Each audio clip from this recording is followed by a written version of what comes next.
Podría decirse que el gran golpe que tuvo este gobierno desde que asumió fue la marcha universitaria, hace ya más de, creo que dos meses y medio, 3, donde quedó sin respuesta y donde entendió que la educación pública universitaria es clave para el desarrollo del país, y es por eso que en el marco de esta problemática, un sector del radicalismo, impulsada por un sector del radicalismo, la Cámara de Diputados le dio media sanción a la ley de financiamiento que le da oxígeno, cierto oxígeno, que le permite más que nada empatar un poco el partido o no perder por goleada.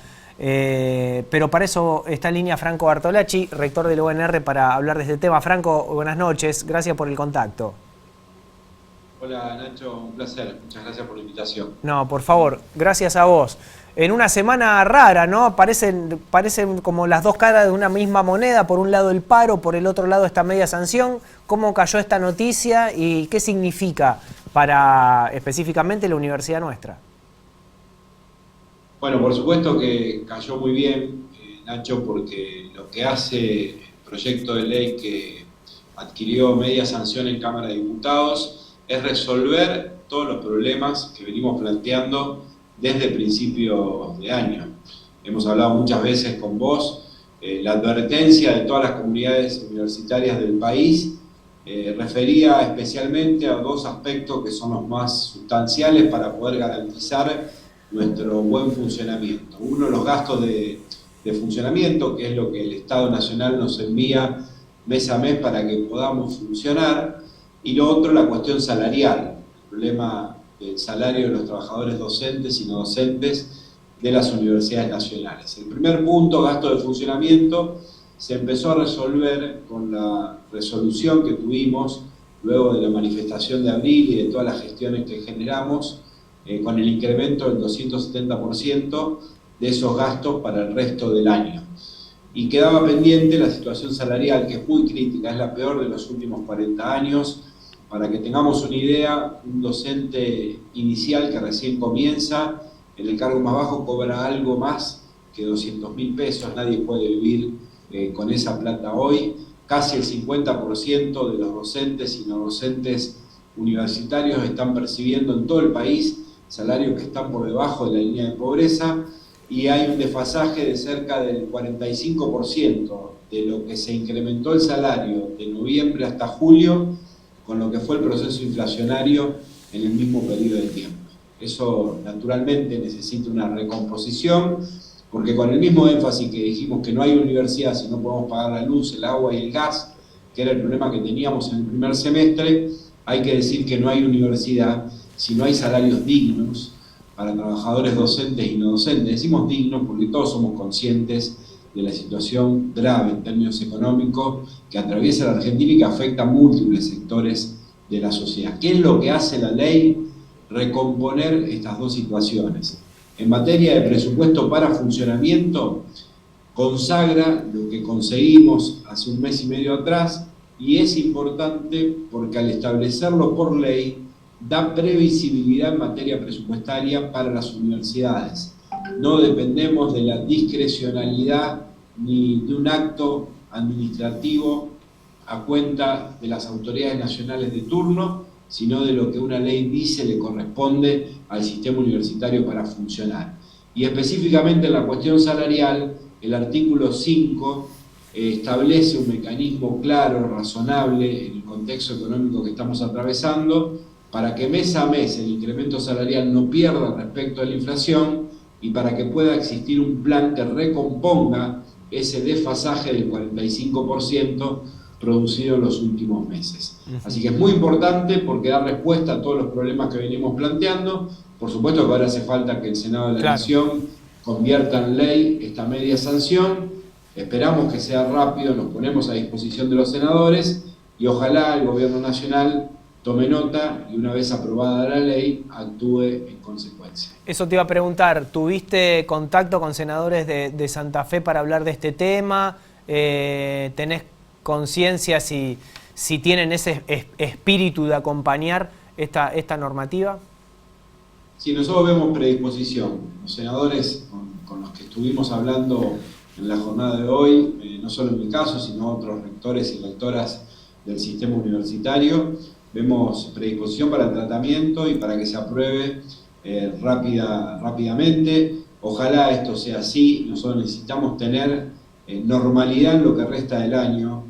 Además, Nacho, queremos dedicar nuestras energías a lo que corresponde, investigar mes a mes lo que está establecido por ley o le corresponde a las universidades, sino hacer que todo lo que hacemos en la universidad funcione mejor para que eso aporte a lo que el país necesita. Hay que volver a decir una y otra vez que no es un gasto, es una inversión lo que se destina a la educación superior, que en el contexto delicado que está en Argentina, las universidades administramos muy responsablemente esos recursos para que se multipliquen en posibilidades, para que los jóvenes tengan una buena formación y el país tenga cada vez mejores profesionales. Las sociedades suelen ser siempre más inteligentes que su dirigencia. La sociedad argentina dijo muy claramente en abril de este año qué es lo que hay que cuidar y resguardar, que la educación pública universitaria no es parte de los problemas del país, sino que ahí reside la posibilidad de encontrar una solución, la esperanza de una salida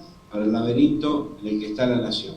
Pero ojalá ese mensaje sea escuchado en su dimensión. El Congreso lo que hizo con esta decisión fue escuchar el mensaje no de las universidades, de la sociedad en su conjunto. Ojalá también lo escuche el gobierno y podamos dedicar el resto del año a trabajar en todas las transformaciones que necesita el sistema, que son un montón.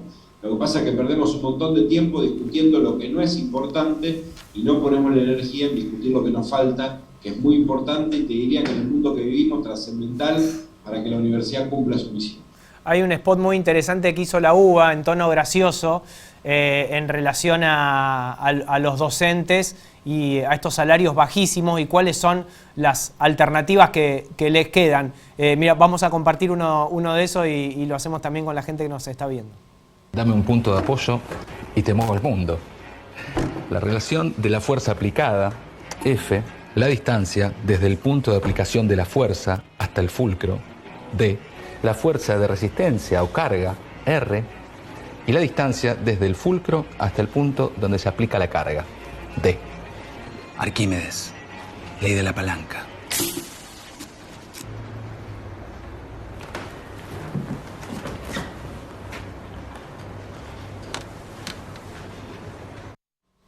Muy interesante, a través de la creatividad un poco plantear este tema, que es lo que estamos charlando. Y con un salario de 200.000 pesos no te queda otra que buscar por otro lado también, Triste. No, te doy otro ejemplo, Nacho, un profesor titular exclusivo, es decir, máxima categoría, máxima dedicación.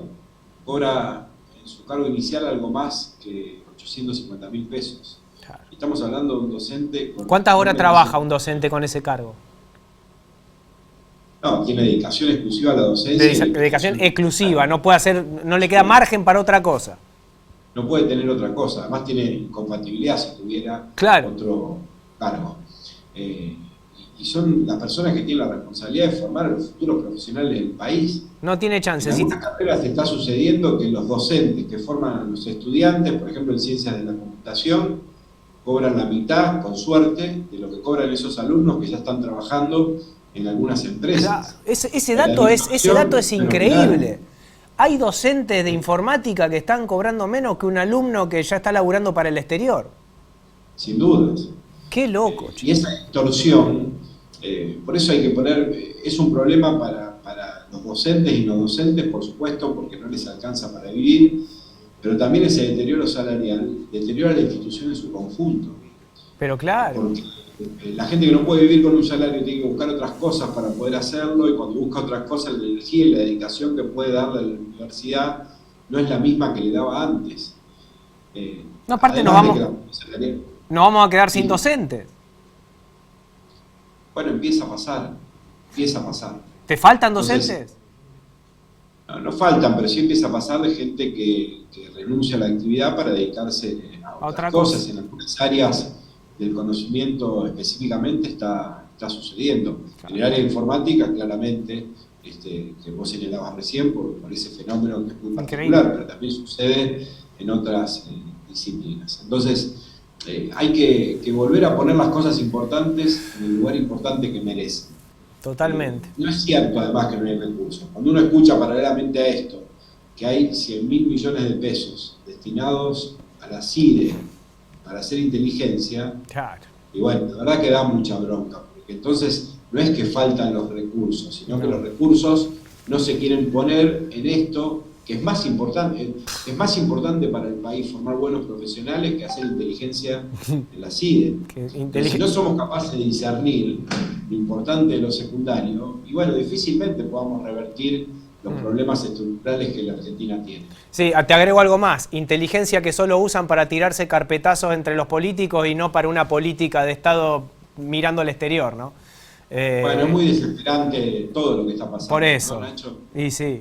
La verdad que vivimos un mundo que está más loco que nunca y en un país que nos devuelve todas las semanas una imagen patética y bochornosa, pero que no da cuenta de los problemas reales estructurales que tenemos, que son los que desesperan. Claro. Esta semana conocimos que hay 1 millón, a veces no tomamos dimensión del número y del dramatismo que eso implica, 1 millón de chicos que se acuestan todas las noches sin poder comer. ¿Alguien cree que puede venir algo bueno para la Argentina en el futuro si nosotros no modificamos sustancialmente esa situación? ¿Y cuál es una de las herramientas que nos ayuda a modificar sustancialmente esa situación? La educación, y sobre todo la educación pública, que es la que abre las puertas para que esos chicos puedan pensar un horizonte de vida distinto. Entonces, hay que parar un poco la pelota, abstraernos de este mundo alocado que nos proponen las redes sociales y la dinámica de la política, que la mayoría de las veces no tiene que ver con la dinámica ni las necesidades de la sociedad, y ir a lo importante, cuidar lo importante, para que, no nosotros, porque ya sea demasiado tarde, pero al menos nuestros hijos y nuestras hijas tengan al fin la posibilidad de vivir en una Argentina distinta. Franco, te agradezco mucho este contacto y vamos por eso, vamos por lo importante y no por la agenda que nos quieren imponer. Te mando un abrazo y nos vemos pronto. Gracias a ustedes, un abrazo grande, Nacho.